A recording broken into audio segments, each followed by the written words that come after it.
Ahmedabad Udaipur national હાઈવેનું પણ નિરીક્ષણ કરવામાં આવ્યું। એનએચએઆઈ અને જિલ્લા કલેક્ટરે હાઈવેનું નિરીક્ષણ કર્યું। હિંમતનગરના સહકારજીનથી મોતીપુરા સુધી સર્વિસ રોડ બનાવ્યો છે। આરસીસી રોડ બન્યા બાદ લોકોને યોગ્ય રસ્તાઓ મળશે તેવું કલેક્ટરે નિવેદન આપ્યું છે અને કહ્યું કે 15 સપ્ટેમ્બર સુધીમાં રોડની કામગીરી પૂર્ણ કરી દેવાશે। ચોમાસા દરમિયાન પડેલા ખાડા દૂર કરવાની કામગીરી પણ કરાશે અને બ્રિજ પર બંધ સ્ટ્રીટ લાઇટ પણ સત્વરે શરૂ કરવા માટેની સૂચના આપી છે તેવું કલેક્ટરે કહ્યું। शहर में जो काफ़ी टाइम से ट्रैफिक की समस्याएं चल रही थी, तो उस पर बहुत प्रोएक्टिवली एनएचआई अभी जो भी बैलेंस काम है वो कर रहे हैं। तो फर्स्ट फेज में जो है ये जो फ्लाईओवर हम जिसके नीचे खड़े हैं सहकारी जन, ये खोला गया और फिर जो मोतीपुरा है वो हमने मई में खोला है।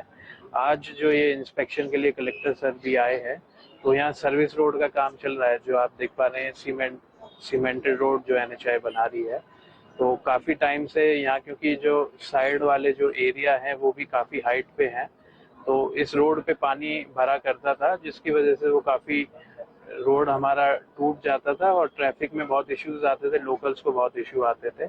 तो अभी जो यहाँ पे सीमेंटेड रोड है उसका काम हमारा चल रहा है।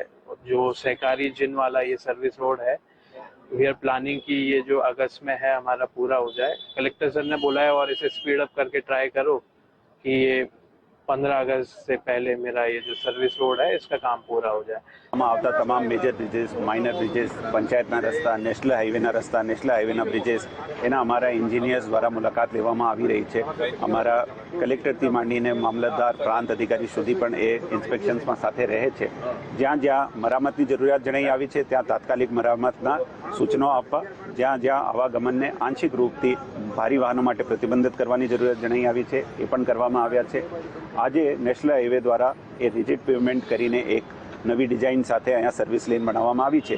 એના ઉપર પાણીના ભરાવની સમસ્યાઓ હિંમતનગરમાં ઘણા વર્ષોથી હતી, એમાં નિરાકરણ મળશે અને પાણી ભરાય તેમ છતાંય સડકને નુકસાન નહીં થાય એ પ્રકારની ડિઝાઇન સાથે એ પેવમેન્ટનું નિર્માણ